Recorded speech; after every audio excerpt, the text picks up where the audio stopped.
नमस्कार दोस्तों, आज मैं आपको भादो मास में नित्य नियम से सुनी जाने वाली राधा रानी और कृष्ण भगवान की कहानी सुनाने जा रही हूँ। प्रेम से बोलिए राधा रानी की जय हो, कृष्ण भगवान की जय हो। बात द्वापर युग की है। भगवान श्री कृष्ण की लीला काल का समय था। गोकुल में एक मोर रहता था। वह नित्य प्रति भगवान के लीलाओं को देखता और प्रभु की कृपा पाना चाहता था। वह मोर भगवान के द्वार पर जाकर डेरा डाल लिया और भगवान के नाम का रट लगाने लगा। जब भी भगवान भीतर बाहर आते जाते मोर गोविंद गोविंद गोपाल गोपाल रटता रहता है। ऐसे ही करते करते साल बीत गए, परंतु भगवान का ध्यान उस पर नहीं गया। एक दिन वह काफी निराश हो गया और रोने लगा। उसी समय वहां से एक मैना उड़ती हुई जा रही थी कि उसकी नजर उस रोते हुए मोर पर पड़ी। वह उसके पास आई और मोर से रोने का कारण पूछा। मैना ने कहा, मैं बहुत हैरान हूँ कि भगवान कृष्ण के द्वार पर कोई रो रहा है। मोर ने कहा कि मैं पिछले 1 साल से इस छलिए के द्वार पर बैठा हूँ। मैं इनकी कृपा दृष्टि चाहता हूँ, पर इन्होंने मुझे एक बार भी नहीं देखा, इसलिए आज निराश होकर मेरी आंखों से अश्रु निकल आए। मैना ने कहा, तुम चिंता मत करो, मैं श्री राधे जी के बरसाने से आ रही हूँ। वह बड़ी ही दयालु हैं। तुम मेरे साथ बरसाना चलो, वे तुम पर अवश्य ही कृपा दृष्टि करेंगे। दोनों बरसाना की ओर उड़ चले। राधा रानी के द्वार पहुँचते ही मैना ने राधे राधे बोलना शुरू कर दिया, परंतु मोर वह तो राधे रानी के द्वार पर भी पहुंचकर अपने प्रिय को नहीं भूल पाया और वहां भी बोला, हे गोविंद हे गोपाला। मोर के मुख से गोविंद का नाम सुनते ही राधा रानी दौड़ी आई और मोर को अपने हृदय से लगा लिया और पूछा, हे मोर, तू कहाँ से आया है? तब मोर बोला, जय हो राधा रानी की। आज तक सुना था कि आप करुणामयी हो, परंतु आज देख भी लिया। राधा रानी बोली, वह कैसे? तब मोर ने कहा, मैंने एक बार आपके द्वार पर आकर गोविंद को आवाज लगाई और कृपा बरसाने दौड़ी चली आई, और एक वे हैं मेरे श्री कृष्ण। पिछले 1 वर्ष से द्वार पर पड़ा कृष्ण कृष्ण कह रहा हूँ, आना तो दूर एक नजर भर देखा भी नहीं। तब राधा रानी ने कहा, अरे नहीं, मेरे कृष्णा ऐसे नहीं हैं। अब तुम जाओ और जाकर फिर से उनके द्वार पर आवाज लगाओ, परंतु इस बार राधे राधे बोलना। मोर ने राधा रानी की बात मानी और तुरंत वहाँ से गोकुल आ गया और आते ही रटने लगा, राधे राधे। जब भगवान कृष्ण ने यह सुना कि द्वार पर कोई राधे राधे पुकार रहा है, तो भागते हुए मोर के पास आए और उसे गले से लगा लिया और पूछा, अरे मोर, तुम कहाँ से आए हो? मोर ने कहा, वारे छलिया, पिछले 1 वर्ष से तुम्हारे नाम की रटना कर रहा हूँ। आना तो दूर कृपा दृष्टि से देखा भी नहीं, जल की एक बूंद भी नहीं पिलाई, और आज श्री राधे जी का नाम सुनते ही दौड़े चले आए। भगवान श्री कृष्ण बोले, अरे मोर, बातों में मत उलझाओ, पूरी बात बताओ। तब मोर ने कहा, पिछले काफी समय से आपके द्वार पर खड़ा आपके नाम का रट लगा रहा हूँ, किंतु आपने कोई ध्यान नहीं दिया, तो मैं बरसाने श्री जी के धाम चला गया। और इस तरह मोर ने सारा वृतांत भगवान को सुना दिया। तब भगवान श्री कृष्ण बोले, तुम मेरे द्वार पर थे, तुम्हें मैं जल की एक बूंद भी नहीं पिला पाया, यह मैंने पाप किया है। और राधा नाम लेकर तुमने मुझे पा लिया, यह तेरा सौभाग्य है। तेरे मुख से राधा नाम निकला, तू बड़ा बड़भागी है। इसलिए मैं तुम्हें यह वरदान देता हूँ कि जब तक यह सृष्टि रहेगी, तेरा पंख सदैव मेरे शीश पर विराजमान रहेगा, और जो भी भक्त राधा का नाम लेगा वह सदैव मेरे शीश पर रहेगा, मेरी कृपा का पात्र रहेगा। प्रेम से बोलिए कृष्ण भगवान की जय हो, राधा रानी की जय हो। एक बार दैत्यों के अत्याचार से पीड़ित होकर पृथ्वी ब्रह्मा जी के पास गई। पृथ्वी की व्यथा को सुनकर ब्रह्मा जी पृथ्वी के उद्धार के लिए देवताओं को साथ लेकर भगवान विष्णु के पास गए और जाकर पृथ्वी की व्यथा विष्णु भगवान को सुनाई। ब्रह्मा जी के मुख से पृथ्वी की व्यथा सुनकर श्री हरि ने कहा, आप लोग डरे नहीं, मैं शीघ्र ही देवकी के गर्भ से अवतार लूंगा और पृथ्वी को दैत्यों से मुक्त करके पृथ्वी के कष्टों को दूर करूंगा, और आप देवतागण पृथ्वी पर गोकुल में जाकर यादव कुल में जन्म लें। द्वापर युग में भोजवंशीय राजा उग्रसेन मथुरा में राज्य करता था। उसके पुत्र कंस ने उसे गद्दी से उतारकर स्वयं अपना अधिकार कर लिया था। कंस महा अत्याचारी और पापी था। कंस की एक बहन थी देवकी, जिसका विवाह यदुवंशी वासुदेव जी से हुआ था। कंस अपनी बहन को ससुराल छोड़ने जा रहा था कि तभी भविष्यवाणी हुई कि जिस बहन से तू इतना प्यार करता है, इसी के गर्भ में तेरा काल छिपा है और इसी की 8वीं संतान तेरा वध करेगा। कंस ने अपने बहन को मारना चाहा, लेकिन वासुदेव ने कहा कि वह देवकी को न मारे। देवकी के गर्भ से जन्म लेने वाली संतान को लाकर वह कंस को दे देगा। कंस ने दोनों को कारागार में डाल दिया और समय समय पर पैदा होने वाली 7 संतानों का कंस ने वध कर दिया। जब भगवान विष्णु ने 8वीं बालक के रूप में देवकी के गर्भ से जन्म लिया तो योग माया के प्रभाव से काल ग्रह के ताले खुल गए। सब योग निद्रा में चले गए। वासुदेव भगवान कृष्ण को गोकुल में नंद बाबा के यहाँ छोड़ आए और नंद बाबा के यहाँ पैदा हुई कन्या को अपने साथ ले आए और कारागार के द्वार पुनः बंद हो गए। योग माया के प्रभाव से देवकी और वासुदेव भी इस सारी घटना को भूल गए। कंस को जब पता चला कि देवकी की 8वीं संतान कन्या हुई है तो वह उसे भी मारने पहुंचा।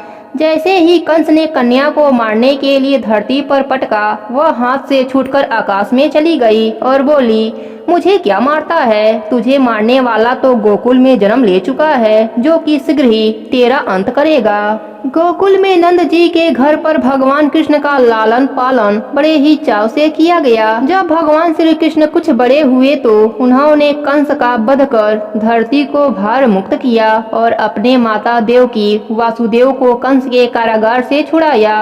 मथुरा वासियों ने भगवान श्री कृष्ण से प्रार्थना की, हे प्रभु, आपने हमारी रक्षा की, हम आपको बारंबार नमस्कार करते हैं। भगवान श्री कृष्ण ने उनकी भक्ति, श्रद्धा और आत्मीयता को देखकर उन्हें आशीर्वाद देते हुए अनेक प्रकार के वर प्रदान किए। प्रेम से बोलिए कृष्ण भगवान की जय हो। वृंदावन में एक संत रहते थे। वह श्रीमद् भागवत गीता में बहुत श्रद्धा रखते थे। वह बड़े ही नियम से भागवत गीता के एक अध्याय का रोज पाठ करते और उसे श्री कृष्ण की प्रेम का राधा रानी को अर्पित कर देते थे। वह घर में ही रहा करते थे, कहीं भी आते जाते नहीं थे। वह या तो भागवत गीता का पाठ करते या राधा रानी के नाम के माला फेरते। संत के कुछ भक्त थे जो रोज उनकी झोपड़ी में ही भोजन दे जाते। इस तरह उनका गुजारा चल रहा था। ऐसे ही कई वर्ष बीत गए, पर एक दिन भी ऐसा नहीं था कि राधा रानी को भागवत गीता का पाठ नहीं सुनाया हो। धीरे धीरे वह संत बूढ़े होने लगे, आंखों की रोशनी कम होने लगी। एक दिन पाठ करते समय उन्हें अक्षर धुंधला दिखाई देने लगा, फिर तो दिखना और भी कम हो गया। अब उन्हें कष्ट हुआ, यह सोचकर कि अब पाठ कैसे करेंगे। वह रोने लगे। आंखों की रोशनी जाने का गम नहीं था, उन्हें इस बात का अफसोस था कि राधा रानी को भागवत कैसे पढ़कर सुनाऊंगा। वह मन ही मन कृष्ण भगवान का स्मरण करने लगे। हे प्रभु, आपने मेरे साथ क्या कर दिया? अब मैं राधा रानी को कैसे पाठ सुनाऊंगा?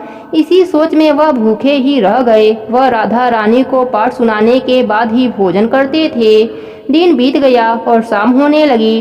तभी उनके द्वार पर किसी ने दस्तक दी। आंखों की रोशनी कम होने के कारण उन्हें धुंधला दिख रहा था। वह किसी तरह द्वार पर पहुंचे और पूछा, कौन है? बाहर से एक बालक की आवाज आई। वह उनके लिए भोजन लेकर आया था। संत ने कहा, जब तक मेरा नियम पूरा नहीं होगा खाना नहीं खाऊंगा। वह बालक बोला, यह आपका कैसा नियम है? बालक की पूछते ही उन्हें लगा मानो उनकी पीड़ा बांटने वाला कोई मिल गया हो। उन्होंने बालक को अपने भागवत गीता के पाठ के नियम के बारे में बताया। उन्होंने कहा, आंखों से कुछ दिखाई नहीं पड़ रहा है, इसलिए मैंने पाठ नहीं किया और मैं भोजन भी नहीं करूंगा।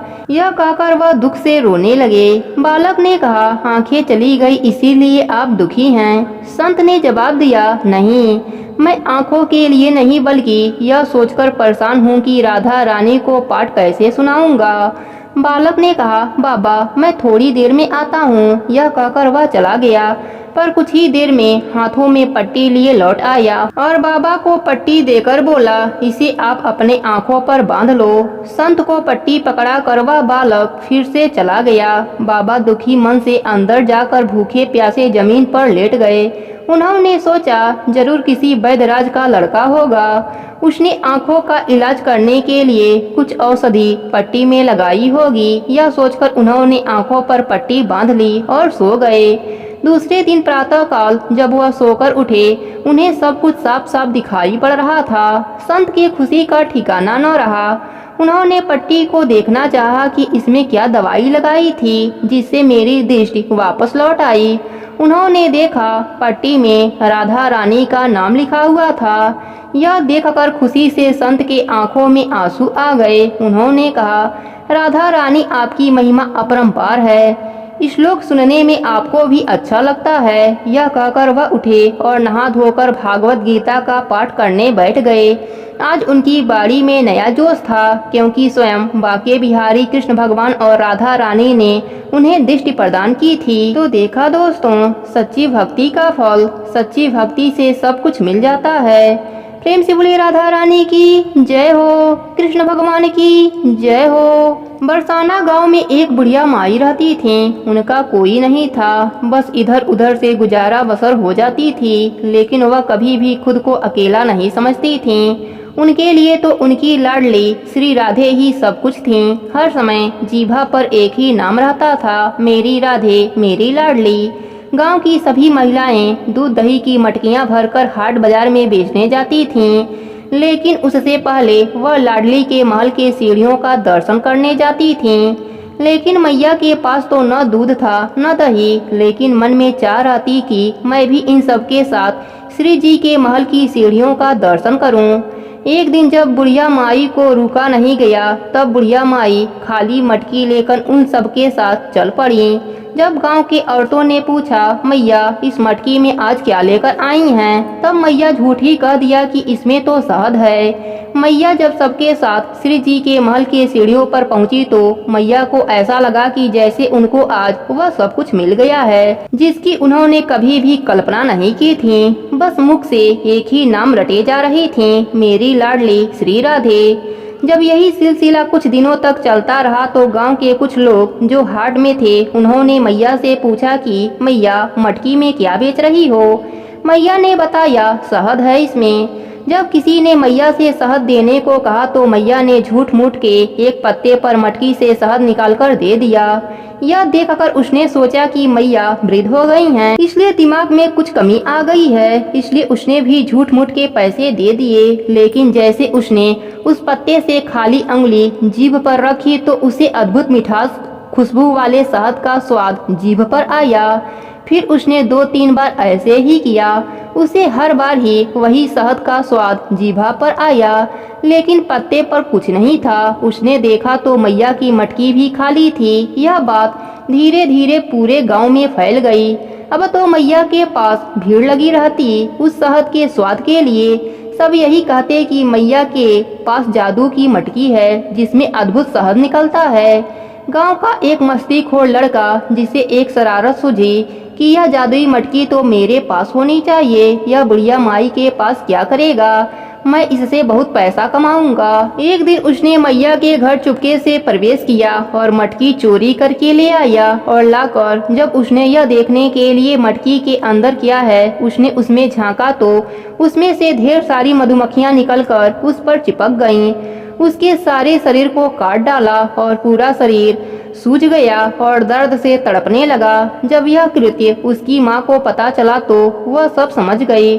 उसने कहा कि यह मटकी तेरे लिए नहीं है, यह तो उस मैया के प्रेम की भाव का है जो राधे नाम की मिठास से भरी हुई है। जा और वापस उस मैया को देकर आ। उधर जब मैया की मटकी चोरी हो गई तो मैया का रो रो कर बुरा हाल हो गया कि मैं अपने लाडो के पास कैसे जाऊंगी। ना खाया ना कुछ पिया। लड़का मटकी लेकर आया और हाथ जोड़कर उसने उस अपराध की माफी मांगी। लेकिन मैया तो मटकी देखकर ही बहुत खुश हुई और उसे क्षमा करके ढेर सारा आशीर्वाद भी दिया। अब तो गांव में सबको पता चल गया कि यह मटकी मैया के प्रेम भाव की मटकी है जो कि राधे नाम के मिठास से भरी हुई है।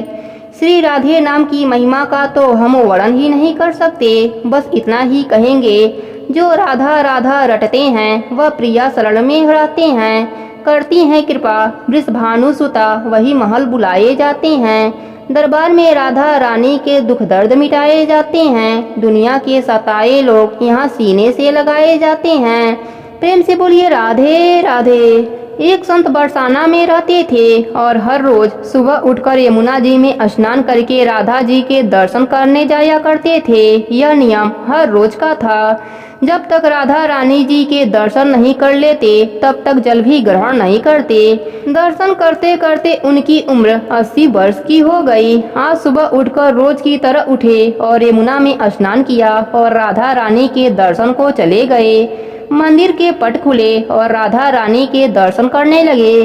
दर्शन करते करते संत के मन में भाव आया कि मुझे राधा रानी के दर्शन करते करते 80 वर्ष हो गए, लेकिन मैंने आज तक राधा रानी को कोई भी वस्त्र नहीं चढ़ाया। यह विचार संत जी के मन में आया कि जब सभी मेरी राधा रानी के लिए कुछ ना कुछ लाते हैं तो मैं भी अपने राधा रानी के लिए कुछ ना कुछ लेकर जरूर आऊंगा। लेकिन क्या लाऊं जिससे मेरी राधा रानी खुश हो जाएं? संत जी यही सोचते सोचते अपने कुटिया में आ गए। सारी रात सोचते सोचते सुबह हो गई। सुबह उठकर स्नान किया और फिर राधा रानी जी के दर्शन किए। उसके बाद मार्केट में जाकर सुंदर सा लहंगा चुनरी लिया और अपनी कुटिया में आकर के उसमें टाका लगाया और सुंदर सा उस लहंगा चुनरी में गोटा लगाया। जब पूरी तरह से लहंगा चुनरी तैयार कर लिया तो मन में सोचा कि इस लहंगा चुनरी को अपने राधा रानी को पहनाऊंगा तो मेरी राधा रानी बहुत ही सुंदर लगेंगी। यह सोच करके आज वह संत लहंगा चुनरी को लेकर राधा रानी के मंदिर को चले। मंदिर की सीढ़ियां चढ़ने लगे और अपने मन में सोच रहे हैं, आज मेरे हाथों से बनाई हुई लहंगा चुनरी राधा रानी को पहनाऊंगा तो मेरी लाडली खूबसूरत लगेंगी। यही बात सोचते सोचते संत सीढ़ियां चढ़ रहे हैं। इतने में एक बरसाना की लड़की लाली आई और बाबा से कहती है, बाबा आज बहुत ही खुश लग रहे हो, क्या बात है बाबा, बताओ ना बताओ ना। तब बाबा ने कहा कि लाली आज मैं बहुत खुश हूँ। आज मैं अपने हाथों से राधा रानी के लिए लहंगा चुनरी बनाया हूँ। इस लहंगा चुनरी को राधा जी को पहनाऊंगा और मेरी राधा रानी बहुत ही सुंदर दिखेंगी। उस लाली ने कहा, बाबा मुझे भी दिखाओ ना यह लहंगा चुनरी कैसा बनाया है। लहंगा चुनरी को देखकर वह लड़की बोली, अरे बाबा राधा रानी के पास तो बहुत सारी पोशाक हैं, तो यह मुझे दे दो ना। तो संत बोले, बेटी तुमको मैं दूसरी बाजार से दिलवा दूंगा, यह तो मैं अपने हाथों से सजाकर राधा रानी के लिए ले जा रहा हूँ, तुमको दूसरा दिलवा दूंगा। लेकिन उस छोटी सी बालिका ने उस महात्मा का दुपट्टा पकड़ लिया, बाबा यह मुझे दे दो ना। पर संत भी जिद करने लगे कि दूसरा दिलवा दूंगा या नहीं दूंगा। लेकिन वह बच्ची भी इतनी तेज थी कि संत से छुड़ाकर लहंगा चुनरी को लेकर भाग गई। अब तो बाबा को बहुत ही दुख हुआ, लगा कि मैंने आज तक राधा रानी को कुछ नहीं चढ़ाया, लेकिन जब लेकर आया तो यह लड़की लेकर भाग गई। मेरा तो जीवन ही खराब है, अब क्या करूँगा। यह सोचकर संत उसी सीढ़ियों पर बैठकर रोने लगे। इतने में कुछ संत वहाँ आए और बोले, क्या बात है बाबा, आप क्यों रो रहे हैं। तब बाबा ने उन संतों को पूरी बात बताई। संतों ने बाबा को समझाया और कहा कि आप दुखी मत होइए, कल दूसरी लहंगा चुनरिया बनाकर पहना देना। आज चलो राधा रानी जी की दर्शन कर लेते हैं। इस प्रकार संतों ने बाबा को समझाया और राधा रानी के दर्शन के लिए गए। रोना तो बंद हुआ, लेकिन मन खराब था क्योंकि कामना पूरी नहीं हुई थी। तो अनमन से राधा रानी का दर्शन करने संत जा रहे थे और मन में यही सोच रहे हैं कि मुझे लगता है कि किशोरी जी की इच्छा ही नहीं थी। शायद राधा रानी मेरे हाथों से बनी पोशाक पहनना ही नहीं चाहती थीं। ऐसा सोचकर बड़े दुखी हो रहे हैं। तब तक मंदिर के पट खुले तो संतों ने कहा, बाबा देखो तो आज हमारी राधा रानी बहुत ही सुंदर लग रही हैं। संतों की बात सुनकर जैसे ही बाबा ने अपना सिर उठाकर देखा तो जो लहंगा चुनरी बाबा ने अपने हाथों से बनाया था वही आज राधा रानी ने पहना था। बाबा बहुत ही खुश हो गए और राधा रानी से कहा, लाडो आपको इतना भी सब्र नहीं रहा, आप मेरे हाथों से मंदिर की सीढ़ियों से ही लहंगा चुनरी लेकर भाग गईं, ऐसा क्यों। राधा रानी ने कहा, बाबा आपके भाव को देखकर मुझसे रहा नहीं गया और यह केवल पोशाक नहीं है, इसमें आपका प्रेम है, इसलिए मैं खुद आकर आपसे लहंगा चुनरी छीन कर भाग गई। इतना सुनकर के बाबा भाव विभोर हो गए और बाबा ने उसी समय किशोरी जी का धन्यवाद किया। प्रेम से बोले राधा रानी की जय हो, कृष्ण भगवान की जय हो।